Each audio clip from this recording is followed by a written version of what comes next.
Hello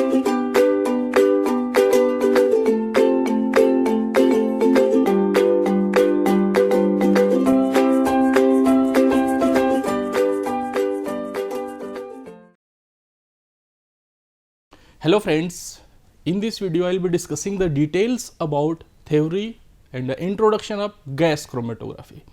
So this will be the first part of our gas chromatographic technique, which is very important for pharmaceutical analysis. So in this video I will be discussing about introduction.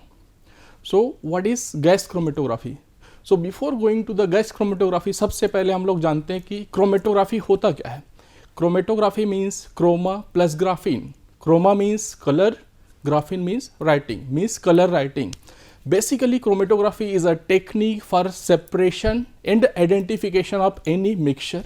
कोई भी mixer compound होता है उसको हम लोग को separate करना होता है, ये हमारा क्रोमेटोग्राफिक टेक्निक में हम लोग करते हैं.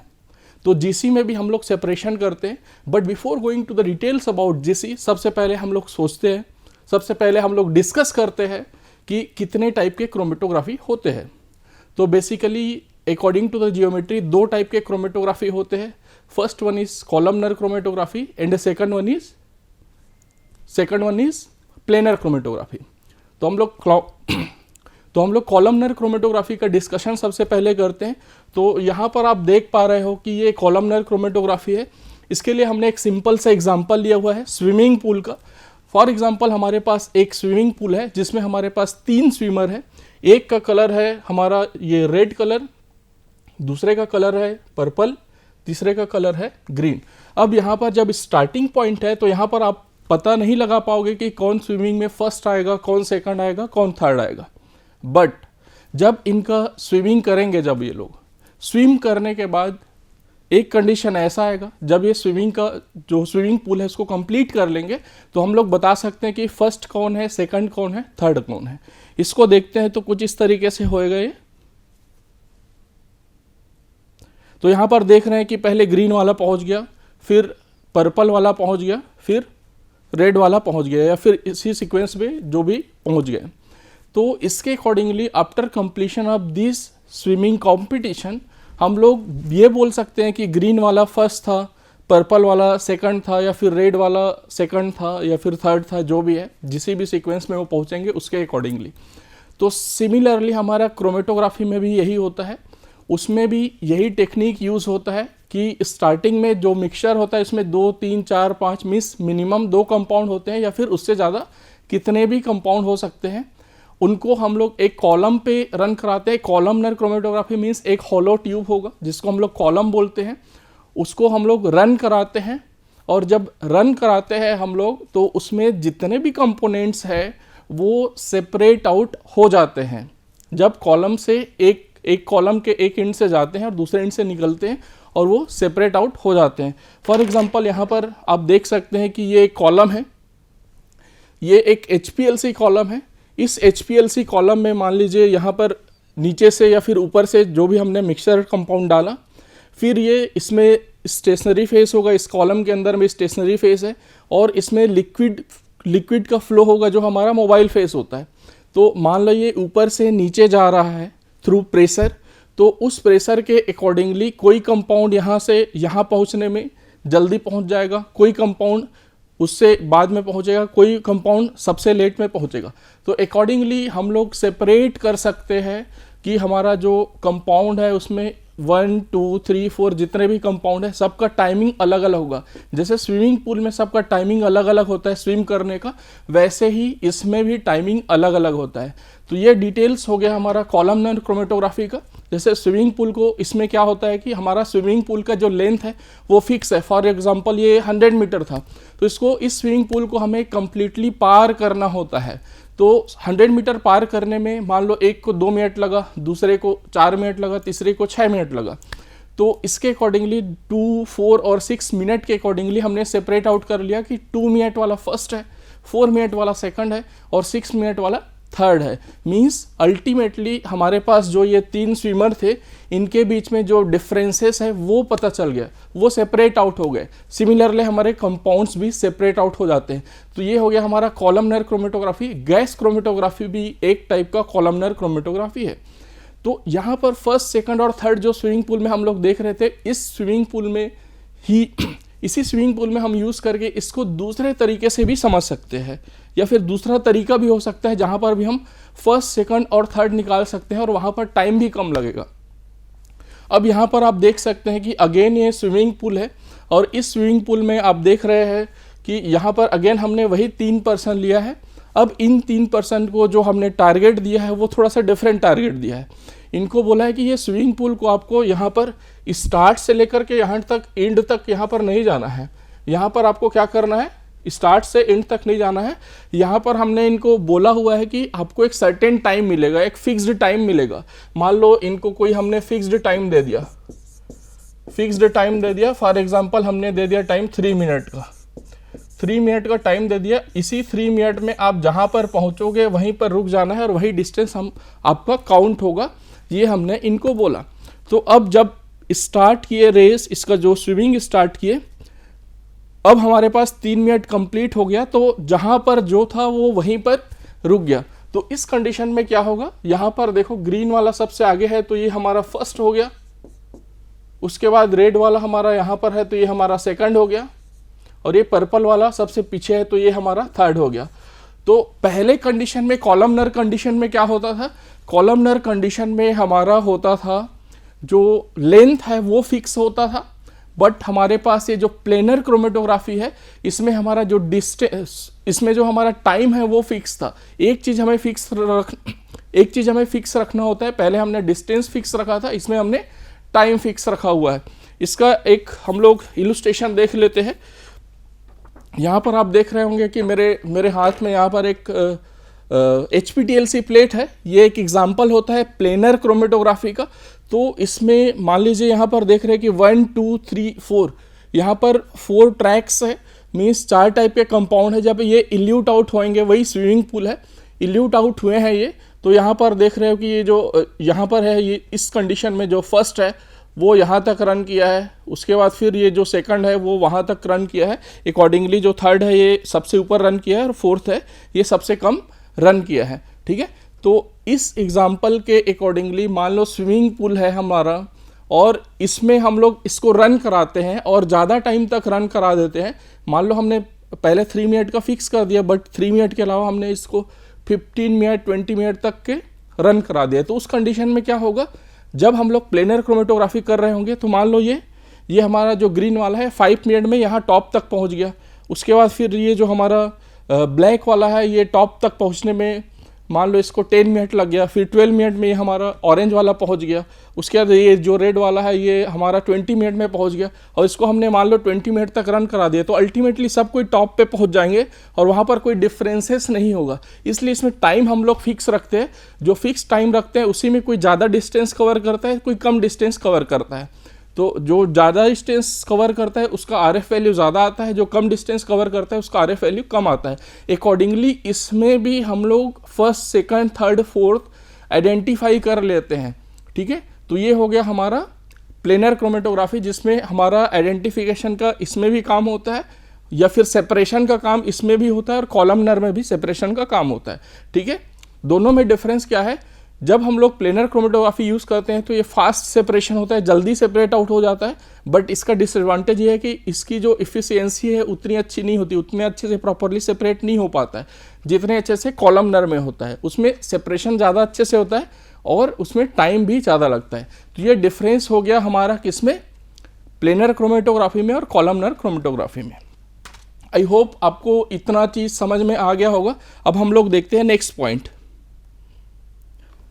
अब हम लोग डिस्कस करते हैं introduction of GC, that is gas chromatography. So first point is that gas is used as a mobile phase in gas chromatography, and in short we will tell this technique as GC। तो as its name suggested, gas chromatography means उसमें gas use होगा और gas mobile face होता है। मान लो हम लोग LC की बात करते हैं तो उसमें क्या होता है, लिक्विड क्रोमेटोग्राफी मीन्स वहाँ पर जो मोबाइल फेस होगा लिक्विड होगा। यहाँ पर गैस क्रोमेटोग्राफी में मोबाइल फेस क्या होता है, गैस होता है। तो ये बहुत ही सिंपल चीज़ है। अब हम लोग बात करते हैं इसके क्लासिफिकेशन की। सो GC is classified into 2 types. First one is first one is gas solid chromatography, means GSC, gas solid chromatography. तो इसका नाम देख करके आपको समझ में आ गया होगा कि गैस हमारा तो मोबाइल फेस होगा ही होगा, गैस क्रोमेटोग्राफी यूज हो रहा है। तो हमारा जो स्टेशनरी फेज होगा वो क्या होगा, वो हमारा सॉलिड होगा। तो gas mobile face, stationary phase solid, तो GSC, gas solid chromatography, short में इसको बोलते हैं GSC। सेकंड टाइप हो गया हमारा गैस मोबाइल फेस होगा ही होगा। जब भी हम लोग गैस क्रोमेटोग्राफी की बात करेंगे हमेशा मोबाइल फेस गैस ही होगा। जब भी हम लोग लिक्विड क्रोमेटोग्राफी की बात करेंगे हमेशा मोबाइल फेस हमारा लिक्विड ही होगा। ये बात हमेशा हमको ध्यान रखना है। तो यहाँ पर गैस मोबाइल फेस हो गया, हम लोग का स्टेशनरी फेस चेंज होगा, तो स्टेशनरी फेस हमारा हो जाएगा लिक्विड। तो इस केस में हम लोग बोलते हैं गैस लिक्विड क्रोमेटोग्राफी, और इसका जो शॉर्ट नेम है दैट इज GLC। उसी का थोड़ा सा डिटेल्स देख लेते हैं। तो डिटेल्स में क्या होगा, स्टेशनरी फेज हमारा क्या हो जाता है, इसमें सॉलिड हो जाता है। मोबाइल फेज क्या होता है, गैस रहता है। गैस क्रोमेटोग्राफी में हमेशा गैस ही रहेगा। प्रिंसिपल इसका क्या होता है, एड्जॉर्प्शन। जब भी हमारा सॉलिड सरफेस होगा उस सरफेस में हमारा लिक्विड इंटरेक्ट करे या फिर गैस इंटरेक्ट करे, दोनों ही कंडीशन में वो जो मैकेनिज्म है या फिर प्रिंसिपल इन्वॉल्व होता है वो हमारा होता है एड्जॉर्प्शन क्रोमेटोग्राफी। बट इसके अपोजिट जब हम लोग स्टेशनरी फेज लिक्विड ले लेते हैं, मोबाइल फेज गैस है, तो वहाँ पर जो प्रिंसिपल है वो हो जाता है हमारा पार्टीशन क्रोमेटोग्राफी। ऐसा क्यों होता है, क्योंकि लिक्विड और लिक्विड के बीच में क्या होता है, पार्टीशन होता है, और लिक्विड और गैस के बीच में भी पार्टीशन फिनोमिना इन्वॉल्व होता है। इसीलिए इस कंडीशन में जो सेकंड कंडीशन है GLC, इस कंडीशन में मैकेनिज्म हमारा पार्टीशन होता है, और जो फर्स्ट कंडीशन है GSC, गैस सॉलिड क्रोमेटोग्राफी, उस कंडीशन में हमारा होता है एड्जॉर्प्शन। आई होप आपको दोनों टेक्निक्स GSC का बहुत अच्छे से क्लियर हो गया होगा। अब हम लोग नेक्स्ट पॉइंट देख लेते हैं। Next point is van Deemter equation for GC। तो गैस क्रोमेटोग्राफी है, उसका जो थ्योरी का हम लोग बात करते हैं, तो उसको एक्सप्लेन करने के लिए वान निम्टर जो साइंटिस्ट थे उन्होंने एक इक्वेशन दिया जिसको बोलते हैं हम लोग van Deemter equation. And according to this equation HETP का फुल नेम होता है height equivalent to theoretical plate, height equivalent to theoretical plate.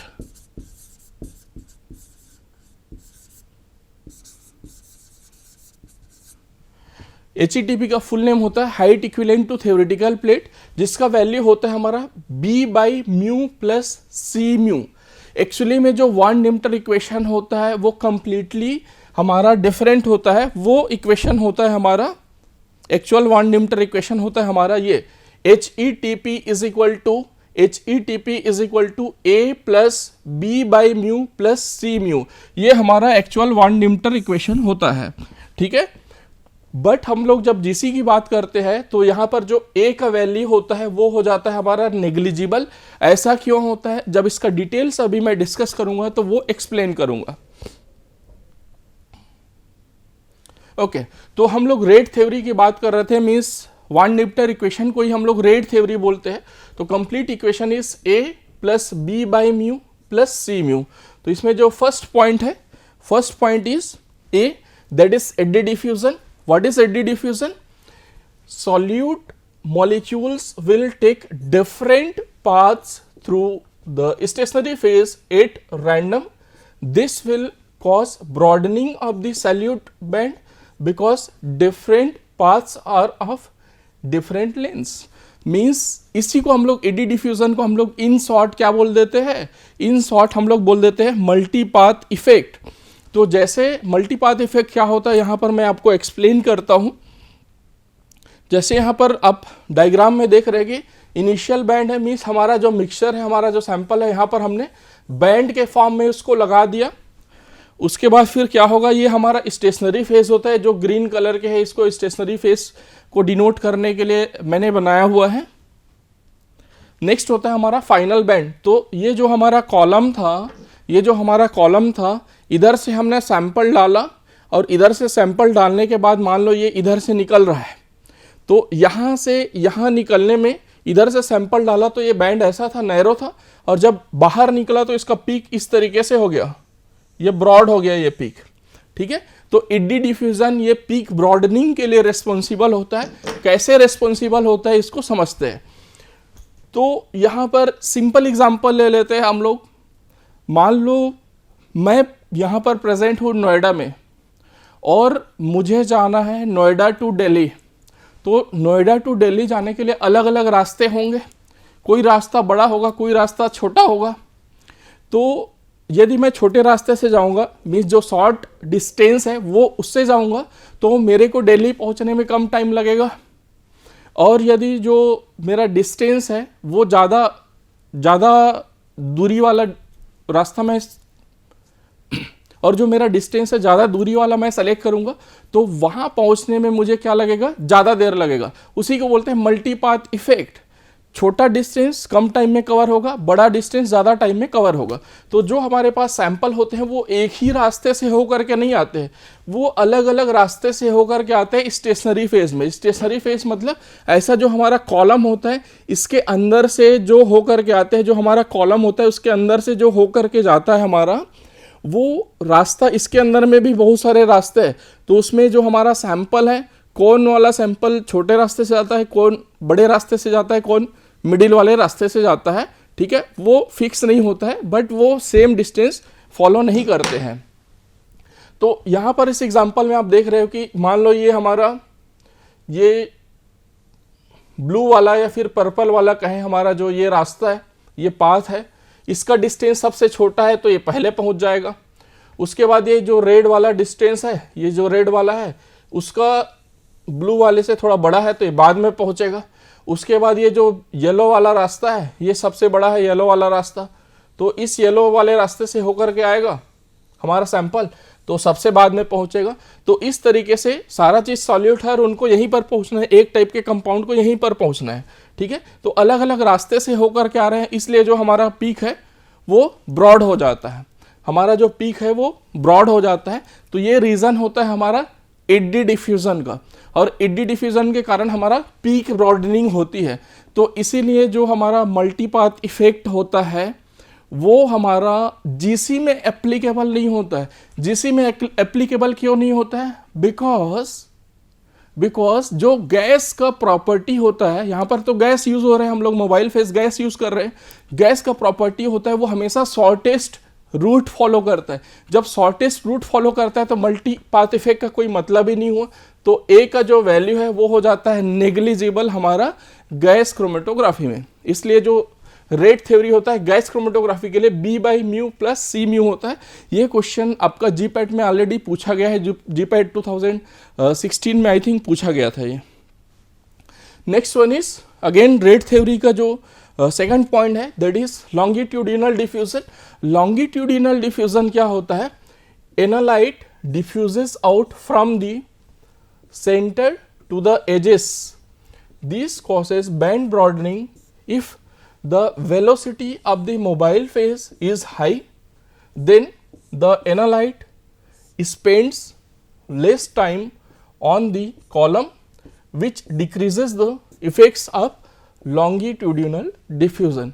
ठीक है, तो longitudinal diffusion क्या होता है? जहाँ पर कोई भी मोबाइल फेज इसमें डिफ्यूजन ज़्यादा होता है, वहाँ पर उस पर्टिकुलर मोबाइल फेस में लॉन्गिट्यूडिनल डिफ्यूज़न अप्लाई होता है। और ये लॉन्गिट्यूडिनल डिफ्यूज़न जो हमारा गैस क्रोमेटोग्राफी में मेजर रोल प्ले करता है for broadening of the peak. कैसे मेजर रोल प्ले करता है, यहाँ पर हम लोग इस इलुस्ट्रेशन से देख लेते हैं। मान लो हमारे पास ये सॉल्यूट का कंसंट्रेशन है, सॉल्यूट का कंसंट्रेशन है, इसका पीक इस तरीके से आ रहा है, ये नैरो पीक आ रहा है, नैरो पीक आ रहा है। तो नैरो पीक क्यों आएगा? जो हमारा जो पीक है ये पीक ब्रॉड नहीं हो रहा है।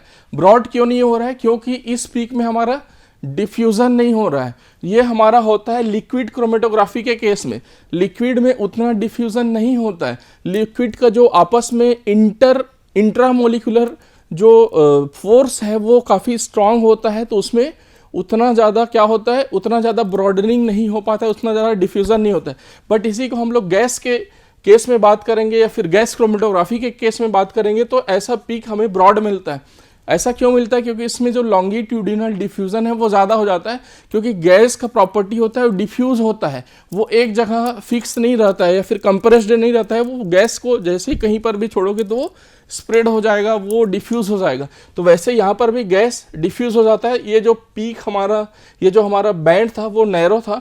गैस क्रोमेटोग्राफी के केस में क्या होता है, ये बैंड इस तरीके से फैलने लगता है, उसका कंसंट्रेशन कम हो जाता है और वो ज़्यादा एरिया में फैल जाता है। इसी को हम लोग बोलते हैं लॉन्गिट्यूडिनल डिफ्यूजन। जब लॉन्गिट्यूडिनल डिफ्यूजन होता है तो हमारा पीक का ये ब्रॉडनिंग हो जाता है। ठीक है, तो ये हो गया हमारा सेकंड पॉइंट। अब थर्ड पॉइंट हम लोग देख लेते हैं। So third point is that C, value of C. A का डिस्कस कर लिया हम लोग, बी का डिस्कस कर लिया, अब हम लोग करेंगे सी का discuss. C is resistance to mass transfer. Mass transfer के लिए रेजिस्टेंस, या फिर इसी को हम लोग बोलते हैं mass transfer rate. So the analyte takes a certain amount of time to equilibrate between the stationary and mobile phase. ठीक है, तो जो हमारे पास एनालाइट है उसको कुछ टाइम लगता है। टाइम किस लिए लगता है? इक्विलिब्रेट करने के लिए। किसके बीच में? हमारा स्टेशनरी फेस और मोबाइल फेस के बीच में इक्विलिब्रियम मेंटेन करने के लिए उसको कुछ टाइम चाहिए होता है।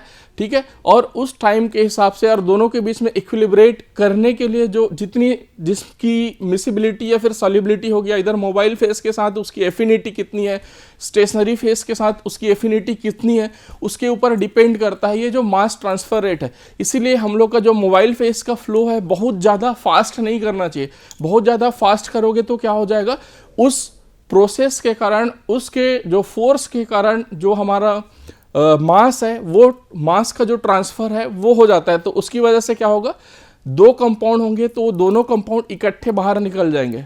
ठीक है, सिंपली हम लोग एक एग्जांपल लेते हैं टॉयलेट का। तो हमारे टॉयलेट में क्या होता है, जब फ्लश चलाते हैं तो बहुत तेज़ी से उसमें वाटर का प्रेशर जाता है, तो जो भी वहाँ पर गंदा रहता है, जो भी हमारे पास उसमें डर्टी मटेरियल्स रहते हैं वो फ्लश आउट हो जाते हैं इमीडिएटली। लेकिन उसी को हम लोग फ्लश को धीरे से चलाएं, मतलब उसमें धीरे धीरे पानी जाएगा, तो कैसे होगा, पानी में जो चीज़ डिसॉल्व हो जाएगा वही जा पाएगा और जो डिसॉल्व नहीं होगा वो वहीं पर अटका रहेगा। तो इसमें जो रेट है, कहने का मतलब ये कि मास ट्रांसफर रेट हमारा फोर्स गाइडेड नहीं होना चाहिए, वो होना चाहिए सॉल्युबिलिटी या फिर एफिनिटी गाइडेड। जो एफिनिटी या फिर सॉल्युबिलिटी हमारा स्टेशनरी फेस और मोबाइल फेस के साथ होता है उसके accordingly. Next point is that if high mobile phase velocity and a strong analyte affinity for the stationary phases, then the analyte in the mobile phase will move ahead of the analyte। ठीक है, तो वही चीज़ है जो मैं already explain कर चुका हूँ कि जो वेलोसिटी या फिर आपका एफिनिटी है उसके ऊपर डिपेंड होना चाहिए, फोर्स पे डिपेंड नहीं होना चाहिए। Next point is that the band of analyte is broadened. तो इस केस में क्या होता है, इस केस में भी जो बैंड है वो ब्रॉड हो जाता है। Next point is that higher the velocity of mobile phase worse the broadening becomes. ठीक है, तो यहां पर क्या होता है, जब वेलोसिटी बहुत ज़्यादा हाई हो जाता है तो ब्रॉडनिंग वर्स हो जाता है। ठीक है, मतलब कम हो जाता है। तो ये हमारा पॉइंट्स था। अब यहाँ पर एक चीज़ छूट गया, जो हमारा म्यू वैल्यू था यहाँ पर और यहाँ पर। तो जो म्यू होता है हमारा मोबाइल फेस का फ्लो रेट को डिनोट करता है। तो ये कंप्लीट हो गया हमारा, ये कंप्लीट हो गया हमारा क्या, थ्योरी ऑफ गैस क्रोमेटोग्राफी आप बोल सकते हैं। वॉन निम्टर इक्वेशन कंप्लीट हो गया, जो बहुत इंपॉर्टेंट है। ये सेम वॉन निम्टर इक्वेशन आपका HPLC में भी अप्लाई होता है। अब हम लोग बात करते हैं मोबाइल फेस इन जीसी। जीसी में कौन कौन सा मोबाइल फेस होता है, क्या होता है, उसके बारे में डिस्कशन करते हैं। तो सबसे पहले हमारा जो मोबाइल फेस का प्रेशर होता है दैट इज 40 to 80 PSI। ठीक है, मोबाइल फेस का जो प्रेशर जीसी में आइडियली होना चाहिए 40 to 80 PSI होना चाहिए। PSI मीन्स पर square inch. Then gases used for mobile face should be non reactive with instrument material, sample और स्टेशनरी फेस। तो हमारे पास जो गैस होता है, मोबाइल फेस होता है जो जीसी में, वो नॉन रिएक्टिव होना चाहिए, वो किसी से रिएक्ट नहीं करना चाहिए। आइदर ना तो वो इंस्ट्रूमेंट के मटेरियल से रिएक्ट करना चाहिए, ना तो सैंपल से रिएक्ट करना चाहिए, ना तो स्टेशनरी फेस से रिएक्ट करना चाहिए। यदि वो रिएक्ट कर लिया उनसे तो क्या होगा, सब अलग अलग कंपाउंड में कन्वर्ट हो सकते हैं और वो हमारा इम्प्योरिटी आ जाएगा एक तरीके का। और हमारे पास हो सकता है 2 कंपाउंड होंगे एक मिक्सचर में, तो 2 की जगह 3 या फिर 4 हमारे पास पीक्स दिखने लगेंगे और हमें अल्टीमेटली सही रिजल्ट नहीं मिलेगा। नेक्स्ट, इसमें हम लोग मोबाइल फेस की बात कर रहे थे, तो इसका एक लिमिटेशन होता है कि इसमें ओनली गैसेस यूज होते हैं एज ए मोबाइल फेस, और ये गैस का अवेलेबिलिटी भी लिमिटेड है। मीन्स बहुत कम गैसेस है जिसको एज ए मोबाइल फेस हम लोग गैस क्रोमेटोग्राफी में यूज कर पाते हैं। So first one is helium. It is good thermal conductivity, good flow rate, low density, inert but expensive. Helium सबसे बेस्ट मोबाइल फेस होता है गैस क्रोमेटोग्राफी के लिए, बट इसका एक ही डिसएडवांटेज है, ये हमारा एक्सपेंसिव होता है, ठीक है। बट अभी भी सबसे ज़्यादा प्रेफरेंस हम लोग हीलियम को ही देते हैं। Next one is nitrogen. तो नाइट्रोजन का क्या होता है? It is less expensive, easily available, reduced peak broadening, ठीक है। ये लेस एक्सपेंसिव होता है, इजिली अवेलेबल भी हो जाता है और पीक ब्रॉडनिंग को भी कम कर देता है। तो सबसे ज़्यादा हम लोग जो लैब्स में यूज़ करते हैं वो नाइट्रोजन गैस यूज़ करते हैं। इजिली अवेलेबल मीन्स आजकल के डेट में लोग प्रीफर करते हैं, जो भी मैक्सिमम लैब्स है वो प्रीफर करते हैं कि वो लैब में इंस्टॉल कर लेते हैं नाइट्रोजन जनरेटर। तो जब भी उनको यूज़ करना होता है जीसी, तो नाइट्रोजन जनरेटर ऑन किया तो इमीडिएटली नाइट्रोजन जनरेट हो जाता है और वो यूज़ कर लेते हैं। तो यहाँ पर नाइट्रोजन सिलेंडर अलग से बाहर से परचेस करने का भी ज़रूरत नहीं पड़ता है और ये काफ़ी कॉस्ट इफेक्टिव होता है। तो नाइट्रोजन भी बहुत ज़्यादा यूज़ होता है। Next one is hydrogen. Hydrogen is easily available, low density but reactive with unsaturated compounds, ठीक है। हाइड्रोजन भी इजिली अवेलेबल है, इसका डेंसिटी भी लो है, बट यहाँ पर क्या होता है, जब भी हाइड्रोजन का हम लोग यूज़ करेंगे तो कोई भी अनसैचुरेटेड कंपाउंड होगा, मीन्स जहाँ पर भी डबल बॉन्ड और ट्रिपल बॉन्ड होंगे तो हाइड्रोजन जाकर के वहाँ पर अटैच हो जाएगा। जब हाइड्रोजन वहाँ पर जाकर के अटैच हो जाएगा तो क्या होगा, वो कंपाउंड तो वो रहेगा ही नहीं, उसकी आइडेंटिटी रहेगी ही नहीं, वो किसी दूसरे कंपाउंड में कन्वर्ट हो जाएगा। मीन्स हमारे पास जो डिटेक्ट होगा कोई दूसरा कंपाउंड होगा। तो इसलिए हम लोग हाइड्रोजन का जनरली यूज़ करना अवॉइड करते हैं। Next one is argon. Inert but occasionally used. Inert gas है बट इसको उतना ज़्यादा यूज़ नहीं करते हैं, बट यूज़ कर सकते हैं। Next one is carbon dioxide, that is CO2। It is also occasionally used. इसको भी हम लोग ओकेजनली ही यूज़ करते हैं और उतना ज़्यादा यूज़ नहीं करते हैं, बट इसको भी हम लोग चाहें तो यूज़ कर सकते हैं। Next one is air. Air क्या होता है? When oxygen is beneficial for the detection in detector then only used. Air को कब यूज़ करते हैं हम लोग? जब हमारे पास ऑक्सीजन है, वो डिटेक्टर में डिटेक्शन के लिए बेनिफिशियल होता है, उसी कंडीशन में हम लोग एयर को यूज़ करते हैं। अदरवाइज हम लोग प्रीफर करते हैं हीलियम और नाइट्रोजन। ये दोनों हमारे बेस्ट मोबाइल फेस होते हैं गैस क्रोमेटोग्राफी में। आई होप आपको ये सारा चीज़ समझ में आ गया होगा। अब हम लोग बात करते हैं स्टेशनरी फेस का। तो स्टेशनरी फेस हमारा क्या होता है? एवरेज पार्टिकल साइज इसका होता है जीसी में 125 to 180 micrometre and it is pass through 80 to 120 mesh size. 3 type of stationary phases are available. कौन कौन से स्टेशनरी फेस अवेलेबल होते हैं? पहला होता है हमारा अनकोटेड सॉलिड मटेरियल्स। इसके एग्जाम्पल हैं हमारे activated charcoal, alumina, styrene, silica gel, glass beads, divinyl benzene. इनको हम लोग डायरेक्टली यूज़ कर लेते हैं, इसमें कोई भी कोटिंग वगैरह नहीं लगाते हैं। नेक्स्ट होता है हमारा inert solid coated with thin layer of liquid. Means हमारे पास सॉलिड होता है, उसके ऊपर में थिन लेयर ऑफ लिक्विड लगा लेते हैं, लाइक डाइटोमेसियस अर्थ होता है, इसको हम लोग कोट कर देते हैं 1 to 5% सिलिकॉन पॉलीमर से। और हमारे पास जो थर्ड टाइप का होता है that is direct coating of liquid. इसमें होता है हमारे पास silicone polymers and ethylene glycol are chemically bonded with inner wall of the column. इसको इनर वॉल, कॉलम के इनर वॉल से डायरेक्टली हम लोग बॉन्ड कर देते हैं। इसका डिस्कशन मैं नेक्स्ट वीडियो में ऑलरेडी करने वाला हूँ। So this is the complete details about introduction and theory of gas chromatography. Thank you so much.